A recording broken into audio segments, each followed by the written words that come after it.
এত সাংবাদিক, এত ক্যামেরা দেখলে মনে হবে বুঝি ক্রিকেটের বড় কোনো আয়োজন, কিন্তু না, এবার সব আলো বাংলাদেশ ফুটবল দলের দিকে। প্রেস কনফারেন্স ঘিরে এমন ভিড় বাংলাদেশ ফুটবলে এর আগে কখনোই দেখা যায়নি। সাংবাদিকেরা যারা এতদিন ক্রিকেট কভার করতেন, আজ তারা এসেছেন হামজা চৌধুরী, সমিত সোম ও ফাহমিদুলের কথা শুনতে। বাংলাদেশ ফুটবলের গল্পটা এখন বদলে যাচ্ছে একদম ভেতর থেকে। ভুটানের বিপক্ষে ম্যাচের আগের দিন প্রেস কনফারেন্সে এসে বাংলাদেশ দলের ক্যাপ্টেন জামাল ভুঁইয়াও চমকে উঠলেন। চমকানোরই কথা, কারণ এত মিডিয়া আগে দেখেননি। মনে হচ্ছে ফুটবল নিয়ে মানুষের আগ্রহ এখন সত্যি বদলে যাচ্ছে। এই আগ্রহ, এই আলোচনায় প্রমাণ করছে ফুটবলের প্রতি দেশ জেগে উঠেছে।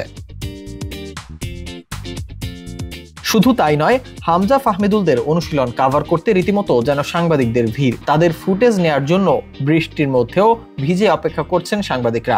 সবারই আগ্রহ কখন হামজা ফাহমিদুলদের ফুটেজ নেওয়া যাবে। তবে এটা নিঃসন্দেহে বাংলাদেশ ফুটবল দলের জন্য ভালো একটা দিক। 4 জুন ভুটান ও 10 তারিখ সিঙ্গাপুরের বিপক্ষে মাঠে নামবে হামজা ফাহমিদুলরা। তবে 10 তারিখ ভুটানের বিপক্ষে ম্যাচেই দেখা যেতে পারে হামজাকে, তাই তো তার আগেই অনুশীলন সেরে নিচ্ছেন তিনি। অনুশীলনে হামজা চৌধুরী নিঃসন্দেহে সবার নেতা।